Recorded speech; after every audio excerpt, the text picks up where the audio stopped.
certains films ou projets semblent avoir été victimes du manque de vision d'ensemble de DC Films, c'est sans doute Zack Snyder qui aura le plus souffert de la situation. Il devait être le chef d'orchestre d'un DC Universe adulte, mature et ambitieux.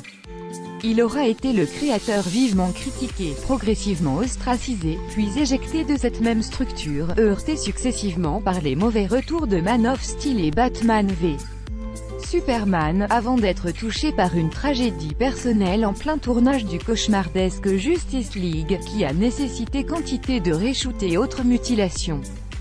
Depuis son départ, et son remplacement par Joss Whedon, on ignorait quels seraient les projets du metteur en scène, dont on ne doutait pas que l'emploi du temps serait considérablement chamboulé.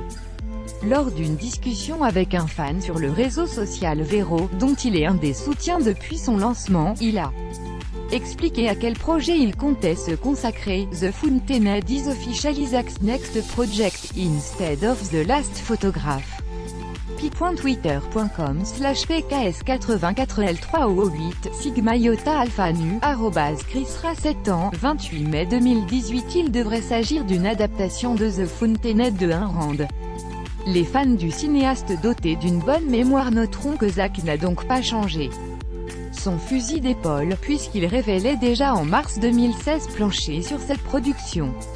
Il faut dire que Ayn Rand, dont le patronyme est peu connu chez nous, compte parmi les auteurs fondamentaux du XXe siècle, et a notamment contribué à sculpter l'inconscient politique américain, en établissant une éthique de l'égoïsme et une philosophie objectiviste, qui irrigue encore aujourd'hui la politique états-unienne, jusqu'au 7e art et aux jeux vidéo.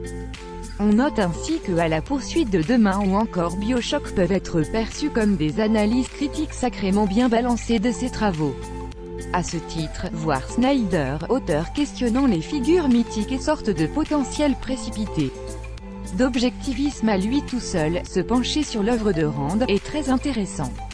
Reste à savoir si le réalisateur prépare ce film pour le compte de la Warner, qui a accueilli ses travaux depuis l'Armée des Morts, ou s'il compte changer de créateur.